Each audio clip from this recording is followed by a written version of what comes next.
7 தமிழ், பொறுப்பும் பொது நலமும். நம்மளுடைய ஊர் சார்ந்த விஷயத்த நம்ம நாடுன்னு தாங்க சொல்லுவோம். உதாரணத்துக்கு தக்காளியை நாட்டு தக்காளின்னு, மருந்தை நாட்டு மருந்துன்னு, அதே மாதிரி பாடல்களையும் நாட்டுப்புற பாடல்கள்னு சொல்லுவோம்.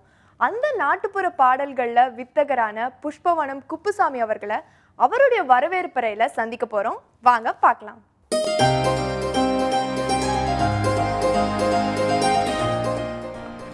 வணக்கம் ஐஸ்வர்யா, வணக்கம் விபஸ். இன்றைய நமது வரவேற்பறையின் நாயகருடைய பெயர் சொல்ல தேவையில்லை. இவர் ஊர் சொன்னாலே போதும், மேடை ஆர்ப்பரிக்கும். பாடல்களில் மண்வாசமும் கொஞ்சம் காதலும் அதிகமாகவே இருக்கும். இவருடைய கண்கள் கதகளி ஆடும், நாவு பரதம் ஆடும். இது இணைந்ததுதான் இவருடைய அடையாளம். வணக்கம் சார். வணக்கம் சார். தமிழ்நாட்டில் நாட்டுப்புற பாடல் அப்படின்னாலே எல்லாருக்குமே உங்க பேர் மட்டும்தான் ஞாபகத்துக்கு வரும். அந்த வகையில நீங்க எல்லாரோட மனதிலுமே பூந்துட்டீங்க.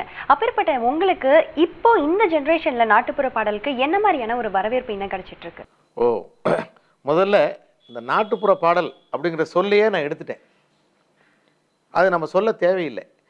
ஏன்னா நாட்டுப்புறத்துக்கு என்ன ரா போடுறது அப்படின்னா, மரத்துக்கு வர ரா போட்டால் அது நாட்டுப்புறம் அப்படின்னு ஒரு ஊரை குறிக்கும். ஆனால் முறத்துக்கு வர ரா போடும்போது அகம் புறம் அப்படிங்கிற பொருளில் தள்ளின்னு அர்த்தம். அப்போ நாட்டுப்புறம்னா நாட்டுக்கு புறம்பானதுன்னு அர்த்தம். அப்போ பட்டணம் தான் நாடு போலவும் கிராமம் புறமாக இருப்பது போலவும் ஒரு பொருள் வருது, நாட்டுப்புறம் அப்படின்னு முறத்துக்கு ரா போட்டு எழுதும்போது. ஆனால் வடநாட்டில் லோக் கீத் அப்படின்னு சொல்கிறாங்க. லோகுனா மக்கள், கீத்துனா இசை, மக்கள் இசை. நம்ம ஏன் சொல்லக்கூடாது? அதனால் நாட்டுப்புறங்கிற சொல்ல எடுத்துட்டேன், மக்கள் இசை அப்படின்னு கொண்டு வந்திருக்கேன். மக்கள் இசை பாடல்கள் இன்னைக்கும் மக்கள் வாழ்ந்துட்டு இருக்காங்க. அந்த பண்பாடு கலாச்சாரம் என்றைக்கு இருக்குதோ அதுவரையில் மக்கள் இசை பாடலுக்கு வரவேற்பு இருக்க தான் செய்யும். மக்கள் இசை அதை பொறுத்த வரைக்கும் இப்போ கர்நாடிக் இசை இதெல்லாம் இதனுடைய ஒரு நூற்றாண்டு, ஒரு 200-300 நூற்றாண்டுகள் தான் இதனுடைய காலம். ஆனால் மக்கள் இசை பல நூறு ஆண்டுகளுக்கு முன்பே உள்ளது. ஆனால் வளர்ச்சி அப்படின்னு பார்க்கிற போது இது கொஞ்சம் பின்தங்கி இருப்பது போன்ற ஒரு சூழல் இருக்குது. இல்லை நீங்கள் கிராமத்தில் பாடுறத நீங்கள் போய் பார்க்கறதுக்கான வாய்ப்பு உங்களுக்கு குறைவு. அவங்க ஒரு அரங்கத்தில் உட்காந்து பாடலை. அவங்களுடைய அரங்கமே வயல்வெளி தான், வேலை செய்கிற இடம் தான்.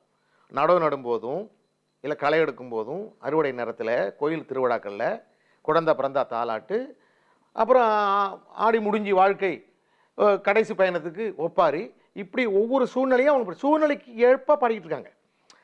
ஆனால் இங்கே கர்நாடிக் மியூசிக் அப்படி இல்லை. இப்போ டிசம்பர் ஜனவரி வந்தால் எல்லா அரங்குகளும் காலையில் ஒரு சபாவில் ஒருத்தர் பாடுறாரு, அதே கலைஞர் மாலையில் ஒரு சபாவில் பாடுறார். வரவேற்பு வாங்க வாங்கன்னு கூப்பிடுறாங்க, அழைப்பதில் அடித்து கூப்பிடுறாங்க. அங்கே யாரும் நான் நாட்டுப்புற பாட்டு பாடுறேன் வயலில் 10 பேர் வாங்கடி அப்படின்னு நோட்டீஸ் அடித்து கொடுக்குறதில்ல. அதனால் அவங்க பாடிட்டு தான் இருக்காங்க, அது உங்களுக்கு தெரியலை அந்த அளவை தவிர. அவங்களுக்கு இது பட்டணத்தில் உள்ளவங்களாம் கேட்கணும், இதை ஒரு பறை சாட்டுறதுக்கு மேடை போடணும் அப்படின்னு அவங்க நினைக்கிறதில்ல. அவங்க எதுக்கு பாடுறாங்க அப்படின்னா, தன்னுடைய உழைப்பின் களைப்பு தெரியாமல் இருக்க பாடுறாங்க. அவங்களுடைய பண்பாடு கலாச்சாரம் வாழணும்னு பாடுறாங்க. சார், பொதுவாக ஊரில் தாலாட்டு பாடுறது, வயலில் அறுவடை பண்ணுறது, இந்த மாதிரி சொன்னீங்க. ஸோ இந்த மாதிரி இருந்த பாடலை ஒரு மிகப்பெரிய உச்சத்துக்கு கொண்டு வந்து சேர்த்த பெருமை உங்களுக்கு உண்டு. ஸோ அந்த இடத்துல நீங்கள் பல இடையூறுகளை பார்த்துருப்பீங்க, பல கஷ்டங்களை சந்திச்சிருப்பீங்க. ஸோ அது குறித்து சொல்லுங்கள். அது மக்கள் இசை பாடும்போது எங்களுக்கு எந்த இடைஞ்சலும் அவ்வளோவா இல்லை. சொல்லணும்னா நம்ம சபாக்களை சொல்லலாம். சபாக்கள் எங்களை அழைப்பதில்லை. அவர்களுடைய பார்வையிலே மக்கள் இசை பாடல் ஒரு இசையாக தெரியவில்லை. அப்புறம் அடுத்து பார்த்தீங்கன்னா அந்த ஆல் இண்டியா ரேடியோ, அவர்களுக்கும் இது ஒரு பாட்டாக தெரியறதில்லை. 25 வருஷமாக என்ன பீஹையிலேயே வச்சுருக்காங்க. அது ஒன்று. அதனால் அதை கண்டு நான் வருத்தப்படுவதில்லை. என் மக்கள் பாடிய பாட்டு என் மக்கள் ரசிக்கிறாங்க, அது எனக்கு போதும். பின்ன என்ன? அதனால் எந்த வருத்தமும் இல்லை, கிடையாது. எந்த இடைஞ்சலும் எனக்கு வந்ததில்லை. இதை பொறுத்த மட்டும் பிற வகையில் வரலாம். நான் படிக்கிற வகையில் டாக்டர் பட்டம் வாங்குவதற்கு தடை அப்படி இருந்திருக்கலாம். இல்லை இதில் விருதுகள், எனக்கு வர வேண்டிய விருதுகள் வரவிடாமல் தடைகள் இருந்திருக்கலாம். அப்படி தான் ஒழிய இந்த மக்கள் இசை பாடல்களை கொண்டு போய் என்னுடைய மக்கள், கிராமத்து மக்கள்கிட்ட பாடுறதுக்கு யாரும் எந்த இடைஞ்சலும் பண்ண முடியாது. நிச்சயமா சார், உங்களோட வாழ்க்கையை சற்று திரும்பி பார்க்கலாம். எல்லாரும் மாதிரியுமே நீங்களே ஃபர்ஸ்ட் கர்நாடிக் மியூசிக்ல தான் உங்களோட வாழ்க்கையை ஸ்டார்ட் பண்ணிருக்கீங்க. அப்படி இருக்கச்ச எப்படி உங்களுக்கு நீங்க சொல்ற மாதிரி மக்கள் இசையில ஆர்வம்? ஆமா, நான் முதல்ல இந்த மக்கள் இசை பாடணும் அப்படின்னு நான் வரல. நான் கர்நாடக சங்கீதம் கற்றுக்கணும் அப்படிங்கிற ஒரு ஆசையில் தான் ஆசைன்னா அதை பெரின்னு சொல்லலாம். வந்தேன், அது வந்து சேர்த்துக்க மாட்டேன்ட்டாங்க, பல இடங்களில் சேர்த்துக்க மாட்டேன்ட்டாங்க.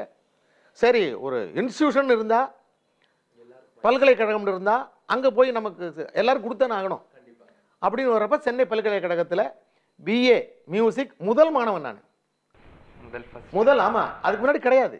ஏன் ஆண்கள் படிக்கக்கூடாதா, நீங்கள் ஆரம்பிக்கக்கூடாதான்னு நான் சொல்லிட்டு போயிட்டேன். பிறகு அவர்களின் கடிதம் போட்டு நாங்கள் ஆரம்பிக்கிறோம், நீங்கள் வாங்கினாங்க. நான் முதல் மாணவன். அப்படி வந்து சேர்ந்தோம்.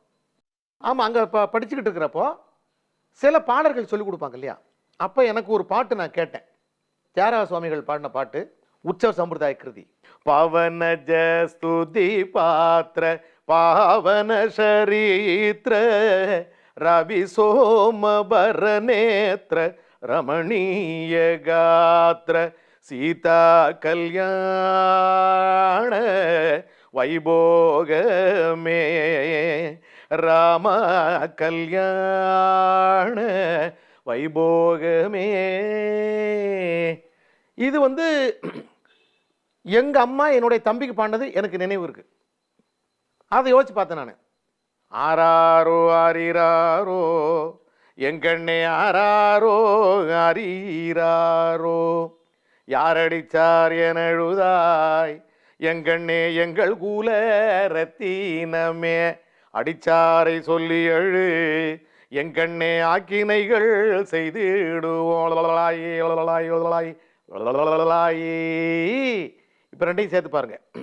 பவனஜ ஸ்துதி பாத்திர பாவன ஷரீத்ர ரவி சோமவர நேத்ர ரமணீய காத்ர சீதா கல்யாண வைபோகமே ராம கல்யாண வைபோகமே ஆராரோ ஆரிராரோ எங்கண்ணே ஆராரோ ஆரீராரோ யாரடிச்சார் ஏனழுதாய் எங்கண்ணே எங்கள் உலரத்தீனமே. சார், முதலாக பாட்டை எங்க கத்துக்க ஆரம்பிச்சேன் அப்படிங்கறத பத்தி சொன்னீங்க. உங்களோட காதல் எப்ப ஆரம்பிச்சதுன்னு சொல்ல முடியுமா? அது பாட்டு கத்துக்கிட்டதுக்கு அப்புறம். அதாவது நான் முனைவர் பட்டத்துக்கு ஆராய்ச்சி செஞ்சுட்டு இருக்கிறேன். அப்போ இவங்க வந்து எம்ஏ மியூசிக் படிக்கிறாங்க. இவங்களுக்கு வந்து பாட்டு சொல்லி தரணும். அப்போ நான் வந்து மக்கள் இசை பாடல் ஆராய்ச்சி பண்ணுறதுனால அந்த பாடலே சொல்லிக் கொடுக்கணும்னு சொன்னாங்க. உங்களுக்கு சொல்லிக் கொடுத்தேன். அப்போ எல்லாரையும் கூப்பிட்டேன், வாங்க வாங்கன்னு. யாரும் வரல. அவங்களுக்கு வந்து இந்த பாட்டு கற்றுக்கிறதுல அவ்வளோ ஆர்வம் இல்லை. ஆனால் இவங்க வந்து ரொம்ப ஆர்வப்பட்டு வந்து கற்றுக்கிட்டாங்க. ஆனால் இவங்களுக்கு நான் சொல்லித் தரல. ஏன்னா இவங்களுடைய ஸ்டைல், இவங்க வந்து அவ்வளோ மாடர்னாக இருப்பாங்க. உங்களுக்கு என்னங்க, நீங்கள் ரொம்ப மாடர்னாக இருக்கீங்க, உங்களுக்கு இப்போ பாட்டு எப்படி எல்லாம் நீங்கள் சொல்லிக் கொடுங்க, நான் கற்றுக்கிறேன்ட்டு ஆர்வமாக கற்றுக்கிட்டாங்க. இந்த பாட்டு கற்றுக்கிட்டதுனால இவங்களுக்கு அடிக்கடி நான் சொல்லிக் கொடுக்கும்போது இவங்க மேலே ஒரு நல்ல அபிப்பிராயம் வந்துடுச்சு எனக்கு. அப்போ பிறகு கச்சேரி போகும்போது இந்த ஜோடி பாடல்கள்லாம் இருக்குது நிறையா கிராமத்தில். அந்த ஜோடி பாடல்கள் பாடுறதுக்கு ஒரு பெண் குரல் தேவை. அப்போ யாரோ கேட்டேன் நான். ஒரு நிகழ்ச்சி ஒன்று நடத்தினோம் நாங்கள், நாரதகான சபான்னு, இங்கே இருக்குது, பக்கத்தில் இருக்குது. அதில் வந்து ஃப்ரம் ஃபோக் டு கிளாசிக்கல் அப்படிங்கிற டைட்டில் ஒரு கர்நாடக மக்கள் இசை பாடலிலிருந்து கர்நாடக இசை. அப்போ இவங்க அனுராக் ஸ்ரீராம் எல்லாரும் பாட வந்தாங்க. அதில் ரொம்ப ஆர்வம் காட்டினவங்க இவங்க. அப்போ சொன்னேன், கச்சேரிக்கு நீங்கள் வர்றீங்களா கூட அப்படின்னு. வர்றேன் அப்படின்னாங்க. அப்போ தொடர்ந்து பாடிக்கிட்டே இருக்கிறப்போ எங்கள் ஊர் பக்கம் தான் நான் கச்சேரி அழைச்சிட்டு போனேன். அப்போ எங்கள் ஊர் மக்கள்லாம், கூட ஒரு பொண்ணு பாடுதே, அந்த பொண்ணு தான் நீ கல்யாணம் பண்ணி தான் சொல்கிறாங்க அப்படின்னு ஆரம்பித்தாங்க. அப்படியே கிளப்பி விட்டானுங்க. அப்புறம் இப்போ எங்கள் வீட்டுக்கு போயிடுச்சு. எங்கள் அப்பா அம்மா கேட்க ஆரம்பிச்சிட்டாங்க, அந்த பொண்ணு எப்படி அப்படின்னு. அது ஒன்றும் இல்லையே, இல்லை ஊரில் அப்படி இப்படிலாம் சொல்கிறாங்க. என்ன சொல்கிறாங்க? இல்லை என்னமோ அந்த பொண்ணை தான் நீ விரும்புகிறதா சொல்கிறாங்க. நான் உங்கள்கிட்ட சொன்னேன்னா ஏன் இப்படிலாம் சொல்கிறீங்க? நல்லா தான் இருக்குது பொண்ணு அப்படின்னு என்ன அர்த்தம்? அவங்க ஓகே சொல்லிட்டாங்க. இப்போ ஒரு ஓகே கிடச்சிருச்சு. இப்படியே இருந்தானே, இதை நான் பெருசாக எடுத்துக்கல. பிறகு சும்மானாலும் சொல்லி பார்க்கலாமே அப்படின்னு சொல்லிட்டு ஒரு கச்சேரிக்கு, ஈரோடு பக்கம் கச்சேரி போகும்போது, எங்க உங்கள்கிட்ட நான் வந்து ஐ லவ் யூன்னு சொன்னால் என்ன பண்ணுவீங்க? ஆமாம். இப்போ நாங்கள் வந்து தனியாக வந்திருக்கிறீங்க, நீங்கள் கூட நான் நம்பி வந்திருக்கிறீங்க, நான் உங்கள்கிட்ட ஐ லவ் யூன்னு சொன்னால் என்ன பண்ணுவீங்க? இதைத்தான் செய்வேன்னு பக்கத்தில் குடிக்கிறதுக்கு செம்பு இருந்தது, தண்ணி குடிக்கிறதுக்கான செம்பு. அந்த தண்ணியோட தூக்கி வீசினாங்க பாருங்க. நல்ல வேலை விலகிட்டேன். இல்லைன்னா அவங்க எந்த ஊருங்க இவ்வளோ போல்? அவங்க பூர்வீகம் ஊபி, உத்தரப்பிரதேசம். இங்கே தமிழ்நாட்டில் பிறந்தவங்க மேட்டுப்பாளையம், ஊட்டி பக்கம் மேட்டுப்பாளையம். அப்ப தமிழ் பேசுவாங்க? நல்லா பேசுவாங்க. ஊடல் ஆரம்பிச்சு ஆமாம் அது முதல்ல சண்டை தான். அப்புறம் திரும்பி வந்துட்டு அவங்க வீட்டில் சொல்லிட்டாங்க, இவர் வந்து ஒரு வார்த்தை விட்டுருக்கிறாரு, நான் ஐ லவ் யூன்னு சொன்னால் என்ன செய்வேன்னு, அதனால் இவர் கூட நான் போக மாட்டேன், கச்சேரிக்கு நான் போக மாட்டேன்ட்டாங்க. ஒரு மாதம் விட்டுட்டேன். அப்புறம் ஏங்க ஒரு விளையாட்டுக்கு சொன்னாங்க, இதை நீங்கள் விளையாடுறதுக்கலாமா, நான் வாபஸ் வாங்கிக்கிறாங்க, இனிமேல் அந்த மாதிரியெல்லாம் சொல்ல மாட்டாங்க, நீ வர சொல்லுங்க அவங்கள. அது அவர் தான் சொல்கிறாருல்ல, சும்மா தமாஷு சொன்னேன்னு. எவ்வளோ பேர் தான் இப்போ உனக்கு பஸ்ஸில் போகும்போது சொல்கிறான் ஐ லவ் யூன்னு, அது மாதிரி இதே எடுத்துக்க, இது பெருசு இல்லை விட்டுரு அப்படின்ட்டாங்க. இப்போ நான் என்னங்க அதுக்குள்ளே அவங்க என்ன நினச்சிருக்காங்கன்னா, நம்ம பொண்ணு எப்படி இருந்தாலும் இந்த கருப்பனை கல்யாணம் பண்ணிக்க மாட்டான். ஸோ அவங்களுடைய மனசில் அதான் உண்மை. நம்ம பொண்ணு ஸ்டைலுக்கு இவனை கல்யாணம் பண்ணிக்க போகிறதில்ல. அவங்களுக்கு வந்து பைலட் மாப்பிள்ளை பார்த்துட்டு இருக்காங்க. அப்போ பாடிய எங்கூட பாடுறதுக்கு வந்துக்கிட்டே இருந்தாங்க. அப்போ எனக்குள்ளே என்ன ஆச்சுன்னா, நம்ம என்ன வந்து பெரிய சொல்லக்கூடாத சொல்லிட்டோம். ஐ லவ் யூன்னு சொன்னால் என்ன செய்வீங்கன்னு தான் கேட்டேன். இப்படி தான் அடிப்பேன்னாங்க, சம்ப தூக்கி வீசினாங்க, முடிஞ்சு போச்சுல்ல. அப்போ நம்ம கருப்பாக இருந்தா அது ஆகாத நிறமா என்ன? All the Indians are black. ஏன்னா பாஸ்போர்ட் எடுக்க போனால், கடவுச்சீட்டு பாஸ்போர்ட் எடுக்க போனால் அதில் ஒரு ஃபார்ம் கொடுக்குறான், அதில் கலருங்கிற இடத்துல நீங்கள் வந்து பிளாக்குன்னு எழுதுனா தான் உங்களுக்கு பாஸ்போர்ட் கொடுப்பான். நீங்கள் வந்து லெமன் கலர், கோதுமை கலரு, சாக்லேட் ப்ரௌன், அப்புறம் கிள்ளுனா ரத்தம் வரும், இந்த மாதிரியெல்லாம் எழுதுனீங்கன்னா உங்களுக்கு பாஸ்போர்ட் தரமாட்டான், ரிஜெக்ட் பண்ணிவிடுவான். அந்த கலருங்கிற இடத்துல பிளாக்குன்னு போடணும். ஆமாம், அப்படி இருக்கிறப்போ இல்லையா, அப்போ அரசாங்கமே சொல்லுது இந்தியர்கள் எல்லாரும் கருப்பர்னு. அப்புறம் நம்ம கருப்பே நம்முடைய நிறம் தானே. அப்போ இது என்ன கருப்பு மேலே அப்படி ஒரு வெறுப்பு? கருப்பாக இருக்கிற கரும்பு தான் இனிக்குது, கருப்பாக இருக்கிற நிலக்கரி தான் வைரமாகுது இல்லையா? அப்ப நீங்க முல்தானி மிட்டி ஸ்டைல்ல எது ட்ரை பண்ணல? ஆமா, அதெல்லாம் பண்ணல. அது நம்முடைய நிறம், அது எதுக்கு நம்ம மாத்தணும்? குணத்தை மாத்துவோம், நிறத்தை எதுக்கு மாத்தணும்? அவசியம் இல்லை. அப்போ எனக்குள்ள இந்த கருப்பு ஜெயிக்குதுன்னு பார்க்கலாம். அவ்வளவா? அப்போ நம்ம எதிர் குறைஞ்சி போயிட்டோம். அப்படி என்னோட திறமையை காமிச்சேன். நான் நிறத்தை பார்த்தவங்கள்ட்ட என்னோட திறத்தை காமிச்சேன். சார், இந்த காதல் கதைகளுக்கு இடையில நீங்க இன்னொரு விஷயம் சொன்னீங்க, மற்ற மொழி பாடல்களும் நிறைய பாடிருக்கீங்க. ஆமா. ஸோ அதுல உங்களுக்கு ரொம்ப பிடிச்ச ஒரு பாடல் பாடுங்க சார். நிறைய டிவோஷனல் மலையாளத்தில் பாடியிருக்கோம், தெலுங்குலேயும் நான் வந்து ஃபிலிம் சாங்ஸ் பாடியிருக்கேன். கச்சேரியில் ஹிந்தி பாட்டு ஒரு சிலது பாடுவோம் நாங்கள். மேரே ஹாத்து மே தேரே ஹாத் ஹோ, सारी जन्नते मेरे हाथ हो, तू सो पास हो फिर क्या ये जहां, तेरे प्यार हो मैं जाऊं फना. இப்படி பல பாடல்கள். உங்களோட சிடிஸ் ஆல்பம்ஸ் பத்தி சொல்லுங்க. ஆமாம், அப்போ நிறைய நான் வந்து மக்கள் இசை பாடல்களை வந்து ஒரு 18 ஆல்பம் விட்டுருக்கிறேன். பக்தி பாடல்கள் வந்து மற்றவர்கள் கம்போஸ் செஞ்சு அதில் ஒரு 150 ஆல்பம் பாடியிருப்பேன். இப்போ சமீபத்தில் இப்போ நேற்று வரைக்கும் ஒரு வேலை நடந்துகிட்ருக்கு. அது வந்து பெருமாளுடைய ஆல்பம். தூத்துக்குடி திருச்செந்தூர் பக்கம் வனத்திருப்பதி அப்படின்னு ஒரு பெருமாள் கோயில் இருக்குது. அந்த கோயிலை பற்றின விஷயங்களை பாடல்களாக கேட்டிருக்கிறாங்க. அதனால் அந்த கோயிலுக்கு கூப்பிட்டாங்க. என்ன போகும்போது அங்கே ஒரு அருள் அலைகள் வீசுறதை என்னால் உணர முடிஞ்சுது. நல்ல ஒரு பவர்ஃபுல் கோயில் அது. அப்போ எனக்கே அது மேலே ஒரு ஈடுபாடு வந்தது. இந்த கோயிலை பற்றி நீங்கள் பாடல்கள் எழுதி பாடித்தர முடியுமான்னு கேட்டார். கண்டிப்பாக செஞ்சு தரேன் அப்படின்ட்டு இப்போ ஒர்க் செஞ்சிட்ருக்கேன். நல்ல வேலையெல்லாம் நடந்துகிட்ருக்கு. இதில் வந்து எஸ்பி பாலசுப்ரமணியம் அவங்க ஒரு பாட்டு பாடியிருக்காங்க, நித்யஸ்ரீ அம்மா ஒரு பாட்டு பாடியிருக்காங்க, டிஎல் மகராஜன் அவங்க ஒரு பாட்டு பாடியிருக்காங்க, வாணி ஜெயராம் அம்மா ஒரு பாட்டு பாடியிருக்காங்க. இப்போ நீங்கள் எத்தனை பாடல்கள் பாடிருக்கீங்க சார்? எங்கள் வீட்டுக்காரங்க 3 பாட்டு பாடுறாங்க, நான் 6 பாட்டு பாடுறேன். மொத்தம் 12 பாட்டு. அதில் 6 பாட்டு மற்றவங்களுக்கும், 6 பாட்டு நானும் எடுத்துருக்கிறேன். அதில் வாணி ஜெயராம் வந்து பாடினாங்க.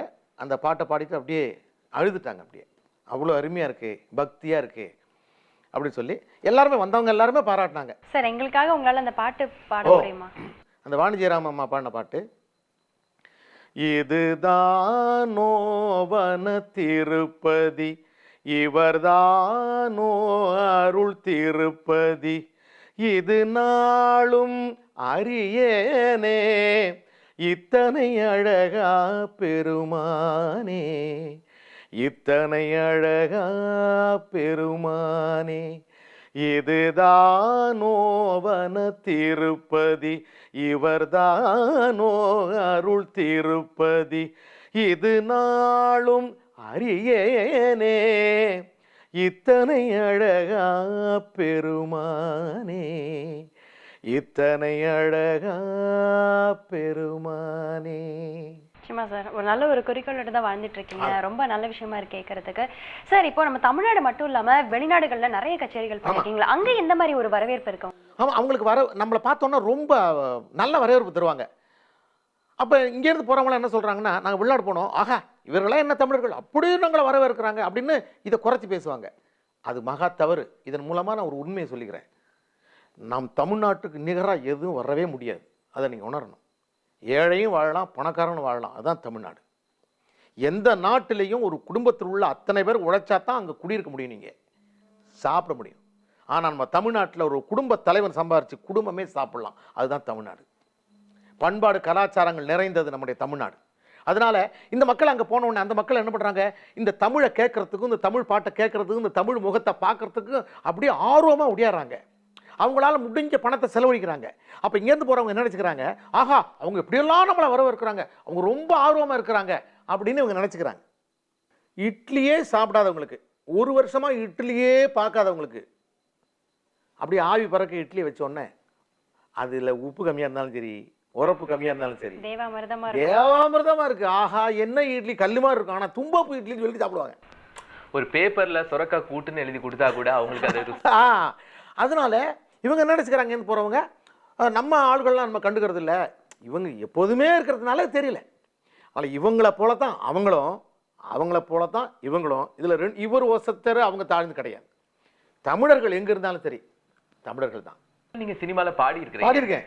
ஸோ அதில் ரசிகர்களுக்காக நீங்கள் ஒரு பாட்டு பாடு. வணக்கம் வணக்கம் வணக்கம், நான் வாழும் பூமிக்கு வணக்கம், குத்த வச்சு கூத்து பார்க்கும் உங்களுக்கு வணக்கம், உச்சியிலே வந்து பார்க்கும் நிலாவுக்கு வணக்கம், பரம்பரை சொல்லி தந்த பாட்டுக்கும் தான் வணக்கம், இவர் பறை கொட்ட தோலு தந்த மாட்டுக்குந்தான் வணக்கம்.